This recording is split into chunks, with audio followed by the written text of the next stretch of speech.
completed in 2023 linked these defendants to 7 sexual cold case assaults dating back nearly 40 years. 2 of those cases happened right here in DeKalb County. Exactly 1 month ago today, on February 27th, the DeKalb County Sheriff's Office Fugitive Unit executed a warrant for the arrest of 59-year-old Jeffrey Briney. The same afternoon, Fulton County Sheriff's Office Fugitive Unit arrested Jeffrey's older brother, 62-year-old David Briney. Both of them were arrested without incident and currently remain in jail without bond. Yesterday, a DeKalb County grand jury indicted Jeffrey Briney on 30 charges and David Briney on 19 charges related to the crimes in the DeKalb County community. The charges include multiple counts of rape, kidnapping, and aggravated assault. The first case happened on March 28, 1986, in what is now known as the city of Brookhaven. According to our investigation, the Brineys, along with 2 other men, pushed their way into an apartment on Briarwood Road.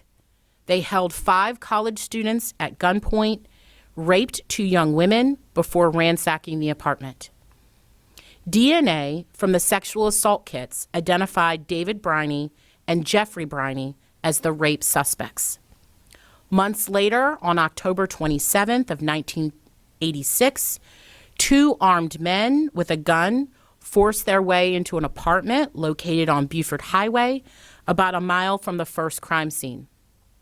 They raped both young women who lived there, tied them up, and left them without valuables. One of the sexual assault kits from that crime was a match to Jeffrey Briney. But the DeKalb County cases were not the only ones. DNA testing concluded last year that David Briney was a suspect in 1 cold case rape in Cobb County from 1987 and 4 in Fulton County in 1986 and 1987. These matches are the result of an ongoing effort to process previously untested sexual assault evidence. In 1998, the FBI launched the Combined DNA Index, commonly known as CODIS.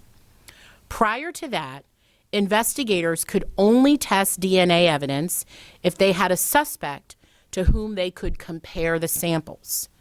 That meant that many of those kits, now known as pre-1999 kits, went untested but were housed at the GBI for safekeeping. According to the GBI, they have kept a watch over a little more than 7,000 untested pre-1999 kits. In 2023, using federal funds obtained by CJCC, also known as the Criminal Justice Coordinating Council, the GBI was able to outsource testing of about 2,500 of those kits, 74 from DeKalb County. That testing is what has brought us here today. Once we reviewed those test results, the case against the Brineys was solidified thanks to the work of Georgia's Sexual Assault Kit Initiative Task Force, known as Georgia's SAKI. The SAKI task force was created in partnership with CJCC in 2018 as a part of a multi-year, multi-million-dollar federal grant under the National Sexual Assault Kit Initiative. The SAKI team consists of prosecutors, investigators, and victim advocates who work together to solve sexual assault cases that have gone cold so that we can bring justice to victims and their loved ones. It is now my honor to introduce the Director of the Criminal Justice Coordinating Council, Jay Neal, to say a few words.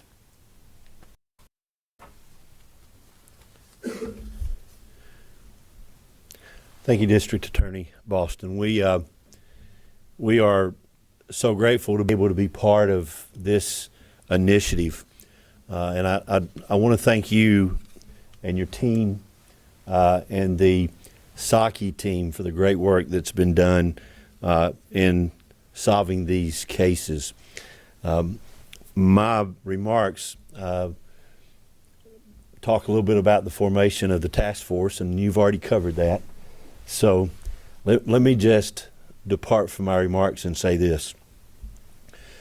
At CJCC, we're committed to working with partners like the DeKalb County District Attorney's Office and Cobb County District Attorney's Office, Prosecuting Attorney's Council, the investigators that are involved, and other partners around the state to do everything that we can to make sure that we have a coordinated approach to criminal justice, specifically to ensure that victims have the opportunity for their voices to be heard and for justice to be brought to those victims.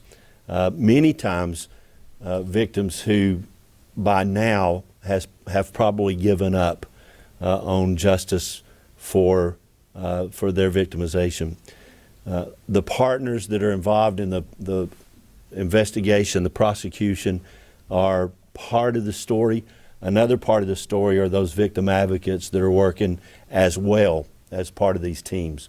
They're with the victims, providing victim-centered, trauma-informed advocacy for them throughout the process. And we're proud to be able to partner with such incredible partners around the state to make sure that those victim voices are heard and that their needs are being met. And again, District Attorney Boston, thank you so much for the work that you're doing with this task force. We appreciate you so much.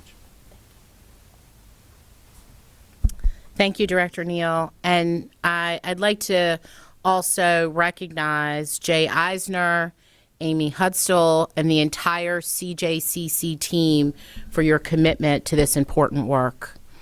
I now want to take a moment to recognize others whose efforts led us here today. First, I'd like to thank the Prosecuting Attorneys Council, represented today by SAKI statewide investigator Keith Blander and SAKI prosecutor Lauren Perry. The Georgia Bureau Crime Lab Director Cleveland Miles and Forensic Biology Manager Jim Sebastian for their continued work to safeguard and test the state's pre-1999 kits. The DeKalb County Police Department, who led the initial investigation on these cases. Thank you to Assistant Chief Gregory Pedrick for being here today. I'd like to thank the Cobb County District Attorney's Office, led by DA Flynn Brody Jr., and his staff, Assistant District Attorney Catherine Trina Griffiths, and especially District Attorney Investigator Lisa Bishop, who displayed unparalleled dedication and worked across county lines to investigate the Briney's involvement in these cases. Thank you to the DeKalb County Sheriff's Office, represented today by Colonel Stacy Spears, Major Dwayne Thomas, and Fugitive Unit Investigator Jessica Williams. Investigator Williams was part of the team who took Jeffrey Briney into custody. I'd like to also thank and acknowledge the Fulton County Sheriff's Office, represented by Major Ophi Hinton and Fugitive Unit, who apprehended David Briney, including Sergeant Chris Johnson, Sergeant Pedro Maldonado, Deputy Evans LaFond, and Deputy Corey Robbins. And finally, a huge thank you to my SAKI team here in DeKalb, Senior Assistant District Attorney Agatha Romanowski and District Attorney Investigator Crispin Henry, who worked tirelessly to move these investigations forward and secured yesterday's indictments. Thank you all again for being here. Before we wrap up, I want to speak directly to the community. While we are glad that we have linked David and Jeffrey Briney to these cases, we do not think that's the end of this story. Our team has identified nearly a dozen additional cases that fit the same fact patterns, and we know there were others involved in some of these crimes who have not yet been identified. We ask everyone to take a close look at these photos that we have provided you here today. Anyone who believes they have information about the Brineys or their unknown accomplices, please call our cold case tip line at 404-371-2444. Again, that number is 404-371-2444. No matter how much time has passed, it is important that we hold these dangerous offenders accountable and send the message that those who prey on the people of DeKalb County and Metro Atlanta will be brought to justice.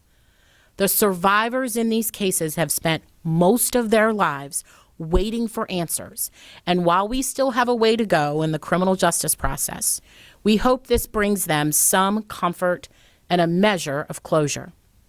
That we will stand with you and that we will continue to fight for you.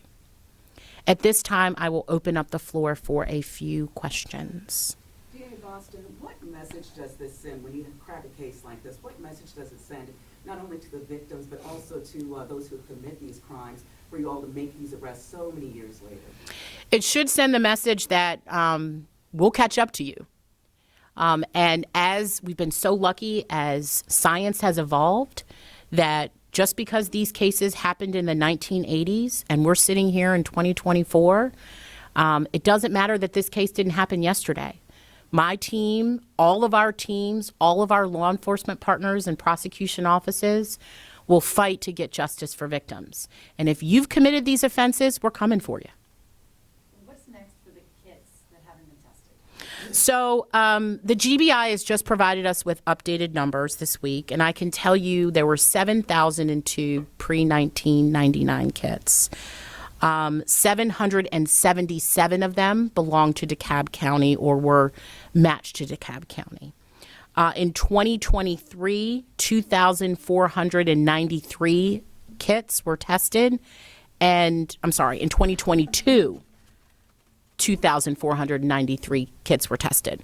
In 2023, 74 kits were tested. So we continue to work to make sure we can test those kits, and we're doing those in batches.